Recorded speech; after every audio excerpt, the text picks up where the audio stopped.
Silbing gabay para sa aking paglalakbay. Matagal na panahon akong inalagaan. Salamat sa inyo pagkat di nyo pinabayaan ang isang katulad ko kahit minsan sumusuway sa mga utos nyo sa akin ay di ko sinusunod. Salamat po aking ina, salamat din aking ama pagkat ang pagmamahal sa akin ay daman-daman. Pasyensya na magulang ko dahil di nyo na kami ang pangarap nyo sa akin na aking pinagkain. Kayong paman ama't ina, akin ang gagawin, aalagaan ko kayo at aking mamahalin upang ako ay makabayad sa aking mga pagkukulang. Napakapalad kong anak at kayo naging magulang.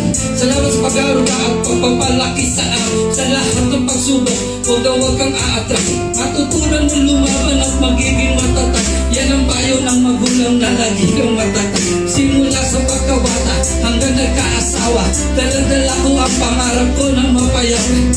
Gusto kong makapag-abroad mga ibang ba, makatulong sa magulang, umahon sa kahirap. Ngunit di ko na malayan ang takbo ng panahon. Walang nakakaalam maliban sa Panginoon. Kaya magtutuldukan pangarap mo ay abutin.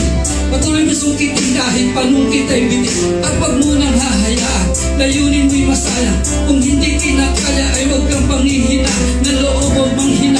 Pagpatuloy lang ang laban, wag kang magmamadali dahil mahina ang kalaban. Isipin mo lang palagi na ang Diyos ang iyong sandig. Huwag itago ang lakas, ibuhos kung kinakailan. Sa sarili patunayan na wala kang kahina, sapagkat walang pasanin na hindi makakayanin. Magandang glory po.